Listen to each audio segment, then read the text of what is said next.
नमस्कार और the deep dive में आपका स्वागत है। आज हमारे पास जो सामग्री है वो थोड़ी हटके है। ये मानविकी के छात्रों के लिए एक सोशल मीडिया और ब्लॉगिंग टूल किट है। सुनने में शायद थोड़ा सूखा लगे, लेकिन यकीन मानिए ये चीज़ कमाल की है। हाँ, मतलब ये कोई आम how to use Instagram guide तो बिल्कुल नहीं है। ये खास तौर पर अंग्रेजी साहित्य में पोस्ट ग्रेजुएशन कर रहे छात्रों के लिए बनाया गया है, जो भावनगर के रीजनल साइंस सेंटर जा रहे हैं। साहित्य के छात्र। और साइंस सेंटर हाँ, यहीं से बात दिलचस्प होनी शुरू होती है। बिल्कुल। तो आज हमारी बातचीत का मकसद ये समझना है कि ये टूल किट आखिर कर क्या रहा है। ये सिर्फ एक फील्ड ट्रिप की तैयारी नहीं करा रहा, बल्कि ये विज्ञान और मानविकी यानी साइंस और आर्ट्स के बीच एक पुल बनाने की कोशिश कर रहा है। ठीक है, तो चलिए इसे परत दर परत समझते हैं। इसे समझने का एक तरीका ये भी है कि ये टूल किट एक बहुत पुरानी लड़ाई को कह सकते हैं खत्म करने की कोशिश कर रहा है। एक तरफ विज्ञान है जो हमेशा पूछता है तथ्य क्या है, और दूसरी तरफ मानविकी है जो पूछती है इन तथ्यों का मतलब क्या है। ये टूलकिट इन दोनों सवालों को एक ही जगह, एक ही अनुभव में लाने की एक बहुत ही महत्वाकांक्षी कोशिश है। तो चलिए पहली परत खोलते हैं, सोशल मीडिया रणनीति। सबसे पहले जिस चीज ने मेरा ध्यान खींचा वो थे फोटोग्राफी के दिशा निर्देश। ये छात्रों को सिर्फ सेल्फी ले लो या एग्जिबिट की फोटो खींच लो नहीं कह रहा है। इसमें बहुत खास तरह के शॉट्स लेने को कहा गया है, जैसे नैरेटिव शॉट्स। एक मिनट, लेकिन ये तो साहित्य के छात्र हैं, है ना? प्रोफेशनल फोटोग्राफर तो नहीं? क्या उनसे नैरेटिव शॉट्स या सिंबॉलिक फ्रेम्स जैसी चीजों की उम्मीद करना थोड़ा ज्यादा नहीं हो गया? कहीं ऐसा तो नहीं कि हम उनसे उनके मूल विषय से हटकर कुछ और ही करने को कह रहे हैं? आपका सवाल जायज है, और सच कहूं तो शुरू में मुझे भी ऐसा ही लगा, लेकिन जब मैंने इसे ध्यान से पढ़ा तो समझ आया कि इसका मकसद फोटोग्राफी की तकनीक सिखाना नहीं है। इसका मकसद है देखने का नजरिया बदलना। अच्छा। जैसे नैरेटिव शॉट का मतलब है ऐसी तस्वीर लो जो कहानी कहे। कोई छात्र किसी मशीन को देखकर गहरी सोच में डूबा है, या फिर इंटरप्रेटिव रिएक्शन यानी किसी के चेहरे पर आश्चर्य या जिज्ञासा का भाव पकड़ना। अच्छा, तो फोकस कैमरा पर नहीं बल्कि कैमरे के पीछे मौजूद इंसान की नजर पर है। आप ये नहीं दिखा रहे कि मशीन कैसी दिखती है, बल्कि ये दिखा रहे हैं कि एक इंसान उस मशीन को देखकर क्या महसूस कर रहा है। ये तो मनोविज्ञान और समाज शास्त्र के क्षेत्र में चला गया। हाँ, बिल्कुल। और फिर सिंबॉलिक फ्रेम्स की बात है। किसी मशीन के पैटर्न का क्लोजअप या इंसानों और मशीनों के रिश्ते को दिखाती कोई तस्वीर। ये तस्वीरें सिर्फ सबूत नहीं है कि छात्र वहां गए थे, बल्कि वो उनके विश्लेषण का पहला ड्राफ्ट हैं। तस्वीरें खुद एक टेक्स्ट बन जाती हैं जिन्हें पढ़ा जा सकता है। तो सोशल मीडिया यहाँ सिर्फ दिखावे का प्लेटफॉर्म नहीं रह जाता, वो एक विजुअल नोटबुक, एक अकादमिक डायरी बन जाता है। और अगर हम इसे एक अलग नजरिए से देखें तो ये छात्रों को एक निष्क्रिय दर्शक से एक सक्रिय व्याख्याकार यानी एक्टिव इंटरप्रेटर बना रहा है। वो सिर्फ विज्ञान नहीं देख रहे, वो विज्ञान के अर्थ का निर्माण कर रहे हैं। सही कहा।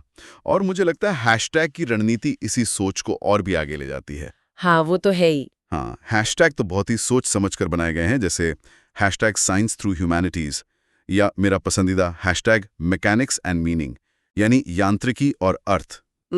एक और है हैशटैग बायोलॉजी एंड बीइंग, जीव विज्ञान और अस्तित्व। ये सिर्फ ट्रेंडिंग टैग्स नहीं हैं, ये वैचारिक कुल है। हैशटैग मैकेनिक्स एंड मीनिंग एक इंजीनियर को सोचने पर मजबूर कर सकता है कि उसकी मशीन का समाज पर क्या असर पड़ेगा, और एक साहित्य के छात्र को ये सोचने पर कि औद्योगिक क्रांति पर लिखी कविताएं आज की रोबोटिक्स से कैसे जुड़ती हैं। ये हैशटैग एक तरह से ऑनलाइन दुनिया में एक नई बातचीत की कैटेगरी बना रहे हैं। तो ये सोशल मीडिया पोस्ट्स एक तरह से कहानी की भूमिका तैयार करते हैं। हाँ। भूमिका। लेकिन असली कहानी की गहराई तो ब्लॉग में ही आएगी, जो इस टूल किट का शायद सबसे जरूरी हिस्सा है। हाँ, अगर तस्वीरें ट्रेलर है तो ब्लॉग पूरी फिल्म है। और जब मैंने इस टूल किट का ब्लॉगिंग वाला हिस्सा पढ़ा तो सच कहूं मैं हैरान रह गया। उन्होंने जिस तरह के सवाल पूछे हैं वे किसी साइंस म्यूजियम के लिए नहीं बल्कि एक फिलॉसफी क्लास के लिए लगते हैं। जैसे नोबेल गैलरी में सवाल ये नहीं है कि आइंस्टाइन को नोबेल क्यों मिला। हाँ। सवाल ये है कि प्रतिभा, रचनात्मकता और खोज का हमारी संस्कृति पर क्या असर पड़ता है। ये तो सीधा सीधा विज्ञान के इतिहास से निकलकर विज्ञान के दर्शन में छलांग लगाना है। वे क्या से क्यों और तो क्या पर जा रहे हैं। और सुनिए, इलेक्ट्रोमैकेनिक्स गैलरी में पूछा गया है, कौन सी मशीन आपको आधुनिकता या इंसान मशीन के रिश्ते जैसे साहित्यिक विषयों की याद दिलाती है। किसी को शायद फ्रैंकेनस्टाइन का मॉन्स्टर याद आ जाए, या किसी को चार्ली चैपलिन की फिल्म मॉडर्न टाइम्स का वो सीन जिसमें वो मशीन में फंस जाते हैं। हाँ। ये दिलचस्प है। तो वे साइंस सेंटर का इस्तेमाल एक तरह के रोरशाह टेस्ट की तरह कर रहे हैं। रोरशाह टेस्ट? हाँ, मतलब आपको एक मशीन दिखाई जाती है और पूछा जाता है कि आपके मन में कौन सी कहानी या विचार आता है। यहाँ विज्ञान सिर्फ एक बहाना है, एक प्रॉम्प्ट है, जिससे मानविकी के गहरे सवाल पूछे जा सकें। ये एक बहुत ही दिलचस्प नजरिया है कि विज्ञान सिर्फ एक बहाना है। लेकिन क्या इससे विज्ञान केंद्र का महत्व कम नहीं हो जाता? क्या हम एक वैज्ञानिक संस्थान को सिर्फ मानविकी के छात्रों के लिए एक प्रयोगशाला बना के उसका अपमान नहीं कर रहे? ये एक जरूरी सवाल है, लेकिन मैं इसे अपमान की तरह नहीं देखती, मैं इसे सम्मान की तरह देखती हूँ। मतलब ये कह रहा है कि विज्ञान इतना महत्वपूर्ण है कि उसे सिर्फ वैज्ञानिकों तक सीमित नहीं रखा जा सकता। ऑटोमोबाइल गैलरी सिर्फ इंजन के बारे में नहीं है, बल्कि इस बारे में है कि कैसे इंजन ने हमारी आज़ादी की कहानियों, हमारी यात्राओं को बदल दिया। ये विज्ञान को कमजोर नहीं, बल्कि और ज्यादा प्रासंगिक बनाता है। मतलब ये सिर्फ मैंने क्या देखा नहीं, बल्कि मैंने जो देखा उसका मेरे लिए और समाज के लिए क्या मतलब है। बिल्कुल। और इसी से जुड़ा एक और हिस्सा है जिसमें छात्रों से उनकी सबसे अप्रत्याशित अंतर्दृष्टि लिखने को कहा गया है।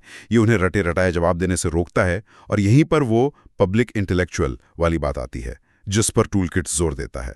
लेकिन हमें यहाँ थोड़ा रुक कर सोचना चाहिए। किस बारे में? क्या कुछ इंस्टाग्राम पोस्ट्स और एक ब्लॉग किसी को सच में पब्लिक इंटेलेक्चुअल यानी सार्वजनिक बुद्धिजीवी बना सकते हैं, या ये सिर्फ एकेडमिक काम को डिजिटल मार्केटिंग के आकर्षक पैकेज में लपेटना सिखा रहा है? असली चुनौती तो विचारों की मौलिकता में है, न कि सिर्फ उन्हें अच्छे हैशटैग के साथ साझा करने के तरीके में। ये एक पतली रेखा है। ये एक बहुत ही महत्वपूर्ण मुद्दा है, और शायद इसी दुविधा का जवाब हमें टूलकिट के तीसरे और आखिरी हिस्से में मिलता है, व्यावहारिक योजना। ये हिस्सा दिखाता है कि ये सिर्फ हवाई बातें नहीं हैं। अक्सर एकेडमिक दुनिया में बड़े बड़े आइडियाज तो होते हैं, पर उन्हें असल में लागू कैसे करें इसका कोई प्लान नहीं होता। लगता है ये टूलकिट उसी कमी को पूरा करता है। पूरी तरह से। इसमें एक पूरा पोस्टिंग शेड्यूल दिया गया है। पहले दिन टीजर डालो, दूसरे दिन ब्लॉग पोस्ट करो, अच्छा, तीसरे दिन ट्विटर पर थ्रेड बनाओ, चौथे दिन इंस्टाग्राम पर पोल करो। ये किसी पेशेवर डिजिटल मार्केटर की रणनीति लगती है। और मुझे यकीन है कि इसमें एसईओ का भी जिक्र होगा। हाँ है। ब्लॉग में स्टूडेंट विजिट, इंटरडिसिप्लिनरी लर्निंग और रीजनल साइंस सेंटर भावनगर जैसे कीवर्ड्स इस्तेमाल करने की सलाह दी गई है। और सबसे मजेदार बात, पोस्ट करने का सबसे अच्छा समय भी बताया गया है, शाम 4 से 7 बजे के बीच। क्या बात है!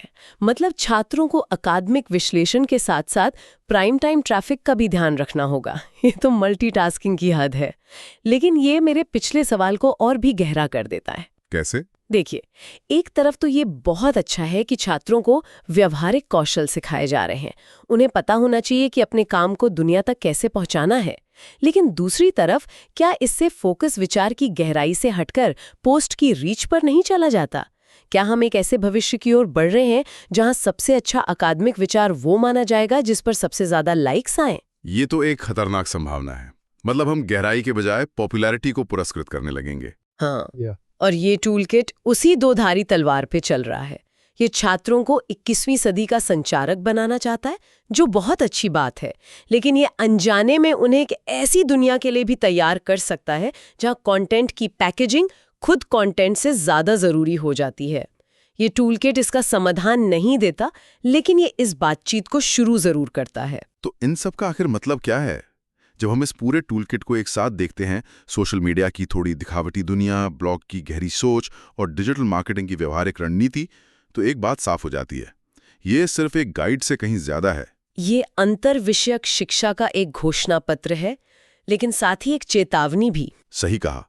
घोषणा पत्र इसलिए क्योंकि ये दिखाता है कि मानविकी का नजरिया विज्ञान को कैसे और गहरा बना सकता है। जब एक साहित्य का छात्र किसी मशीन को देखता है, तो वो सिर्फ पुर्जे नहीं देखता, वो उसमें एक कहानी, एक रूपक, समाज का एक अक्स देखता है। और विज्ञान भी मानविकी के पुराने सवालों को नए औजार देता है। इंसान होने का क्या मतलब है, इस सवाल पर दार्शनिक सदियों से सोच रहे हैं।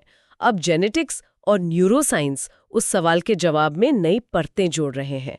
तो ये संवाद दोनों तरफ से है। बिल्कुल। ये टूलकिट उस संवाद का एक जीता जागता, व्यवहारिक और थोड़ा विवादास्पद उदाहरण है। ये परफेक्ट नहीं है, लेकिन ये जरूरी है। और इसी बात से एक आखिरी विचार मेरे मन में आ रहा है।